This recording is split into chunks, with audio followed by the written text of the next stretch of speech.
I'm a stupid dog, and this is number 7th take of the Florida takes. So we're sitting on the beach. That's what we do every day, day after day. We're down here for a month. It costs us $600 a week just to exist. Used to be they gave us free drinks, cocktail hour, hors d'oeuvres, little finger sandwiches, lots of Danish in the mornings. You might have to get your own lunch. They held lots of good cookouts and lots of good dinners, so you only had to get your own lunch and dinner here or there. Now it's $600 and they don't give you nothing. They don't even pay no attention to you. It's like we're not even family. They're treating us like outsiders, like nobodies, like wannabes, like strangers. We're not even like relatives to these people, whatever. I'm a stupid dog, you understand? I'm just tagging along with the man, but I would think that the man must feel pretty, whatever you say, put off upon. Anyways, we love going to the beach. Even I love going to the beach. Just sitting there in the hot sun. I'm an old dog. You can bake my innards till they boil. It doesn't bug me. It just makes me feel like I'm alive. I think it's radiating some of the germs out of me, some of the corrosion out of me. I seem like I can walk a little bit better after 2 or 3 days of walking back and forth to the towel, to the car, you know what I'm saying, across the sand. It's a good leg workout. Anyways, man, he's just sitting there like he's like whatever you call the cat who swallowed the canary, because he's dumping Brunoskis into this big gulp container. He has the most expensive Yeti on the market. You could put practically a whole full 6-pack into this thing. He puts like 3.5 beers in it. He waits till the foam dies down. He dumps the next one in. It takes like 15 minutes for him to load up, to fill up that Yeti insulated silver cup, about 3.5 beers. He sits there guzzling his beers like a madman. He loves to sit in the hot sun on the beach and guzzle beers.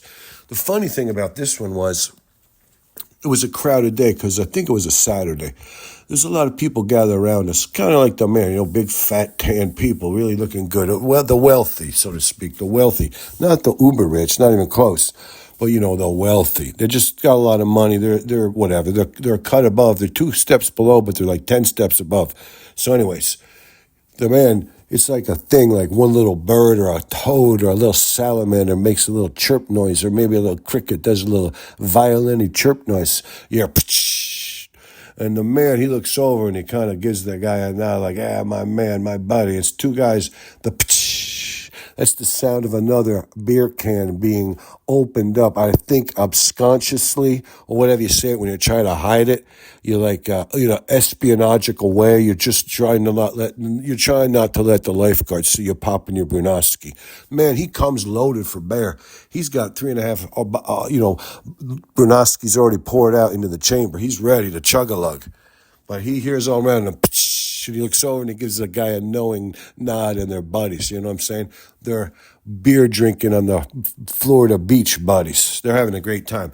The man, he got so inebriated, he likes to have a little nosh. As he's having, he likes a little nut, maybe an olive, some cheese. Out on the beach, he gets these little grab bag chips, the little sizes. Eats 2 or 3, some Doritos, some plain ones, some Fritos. He has a good time sitting there nibbling like a little rat on his little snacks, gulping down beers. He goes, dog, at one point he drank, like he had reloaded up at the chamber. He was probably working on his 9th beer. He says, dog, will you look at this Dorito? I've never seen a Dorito. They should package all the Doritos like this. This Dorito is perfect. It's so beautifully red. You don't even know which side to bite. You don't even know which side to put down towards your tongue because it's got so much red flavoring on both sides. I've never seen a Dorito where both sides of the Dorito chip have equal abundance of red coloring and flavor. And I looked at him and said, I don't know what you're going to do, bud. Just go ahead and eat the Dorito. He was perplexed. He's like, I don't know how I could eat this Dorito. I don't know which side to put down towards my tongue. And then he says to me, I think I'll eat the top side first, then I'll eat the bottom side. I looked at him. I said, what are you talking about? You're going to put that chip in your mouth. You can't pull it back out and flip it over. It's going to disintegrate. And the man goes, I think I've had too many beers. But anyways, it's so relaxing. It's so beautiful. It's why you want to get away from the rat race. Come down to Florida, just hang out, get inebriated, bake in the sun. It's a glorious thing. It's like you don't even know where you are half the time. It's like you've gone through a time warp or time-space vacuum, and you are suspended in kind of a different reality. Sooner or later, you go back to real life. But as long as you're baking in that hot sun with that surf rolling in and out, baby, you're alive.